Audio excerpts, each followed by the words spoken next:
बात आज की चैनल के कार्यक्रम आर पार में मैं सुधीर तोमर आप सभी का स्वागत और अभिनंदन करता हूं। आज बात करते हैं कुछ शहजादों के बारे में। आपने सुना होगा, राजा रानी प्रजा मंत्री बेटा इकलौता, माँ से सुनी कहानी जिसका अंत ही नहीं होता। ये कार्यक्रम हमारे चैनल हेड सुरेंद्र चतुर्वेदी जी द्वारा लिखित और उन्हीं के द्वारा प्रस्तुत किया जाता है। उनकी अनुपस्थिति में मैं उनके आलेख को अपनी वाणी दे रहा हूं। राजा रानी प्रजा मंत्री बेटा इकलौता, माँ से सुनी कहानी जिसका अंत ही नहीं होता। मित्र कवि कृष्ण कल्पित के इस शेर से अपनी बात शुरू कर रहा हूं। राजतंत्र भले ही संविधान में खत्म हो गया हो, मगर लोकतंत्र में आधुनिक राजनेताओं ने एक अघोषित राजतंत्र स्थापित कर देश में अपना अलग से साम्राज्य फैला दिया है, चाहे वो सम्राट दिल्ली के हों या जयपुर के। आज जिक्र करना चाहता हूं इन बादशाहों की औलादों का, दिल्ली के नेताओं के शहजादे हों या जयपुर के या छोटे बड़े शहरों के। सभी अपने शाही माता पिताओं के नाम पर न केवल गुलछर्रे उड़ा रहे हैं, बल्कि सत्ता के मद में अपनी अलग विरासत फैला रहे हैं।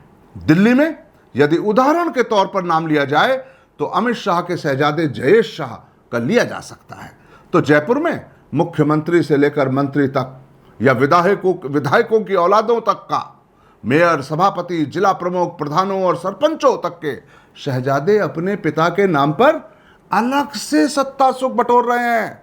बाकी सब छोड़ भी दिया जाए तो आजकल खेल संघों की राजनीति में भी शहजादों की लॉटरी खोली जा रही है। खेल की ABCD भी न जानने वाले शहजादों ने खेल संघों को हथियाना शुरू कर दिया है, और जिस मंत्री या नेता को देखो वो या तो खुद या अपने शहजादों को संघ की सत्ता का हकदार बना रहा है। यदि राजस्थान की खेल राजनीति का खेल देखें तो इन शहजादों की असली तस्वीर सामने आ जाती है। प्रदेश में नए बने जिलों में भी जिला संघों का गठन हो रहा है। इनमें भी राजनेताओं और उनके करीबी रिश्तेदारों को ही लिया जा रहा है, खास तौर से क्रिकेट संघ में। आइए बता दूं कि कहां कौन से शहर और कौन से शहजादे संघों पर आसीन हैं।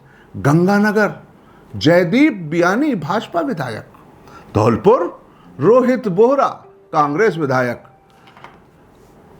और चुरू पराक्रम सिंह भाजपा नेता राजेंद्र सिंह राठौड़ के पुत्र, सवाई माधोपुर DD कुमावत भाजपा नेता, सिरोही मंत्री देवाराम मोटासी के पुत्र सीकर आशीष तिवारी भाजपा नेता घनश्याम तिवारी के पुत्र, बारा पवन दिलावर मंत्री मदन दिलावर के पुत्र, राजसमंद कांग्रेस नेता CP जोशी स्वयं और वैभव गहलोत पूर्व मुख्यमंत्री अशोक गहलोत के पुत्र, अलवर मोहित यादव पुत्र मंत्री जसवंत यादव के, प्रतापगढ़ हेमंत मीणा राजस्व मंत्री, पिंकेश जैन भाजपा प्रवक्ता, भीलवाड़ा रामलाल शर्मा भाजपा नेता, नागौर धनंजय खींवसर मंत्री गजेंद्र सिंह खींवसर के पुत्र, और दौसा वयोवृद्ध ब्रज किशोर उपाध्यक्ष भाजपा नेता। अब तो अजमेर में भी क्रिकेट संघ दो फाड़ हो चुकी है। सुनाई दे रहा है कि यहां भी एक मासूम शहजादे को अध्यक्ष बनाए जाने की तैयारी चल रही थी, जिसकी भनक लगने पर जिले के अन्य शहजादे इसमें लंगी लगाने लग गए। मित्रों, अजमेर क्रिकेट संघ खिलाड़ियों की आपसी कलह में ही उलझा हुआ जरूर था, पर अभी तक राजनीतिक दखल अंदाजी से दूर था। अब जिस प्रकार अनचाहे अचानक यहां भी राजनीतिक शहजादों की एंट्री हो चुकी है, तो असल खिलाड़ी एक दूसरे का मुंह ताकने को मजबूर हैं। आज इतना ही, अगली बार फिर मिलते हैं। धन्यवाद।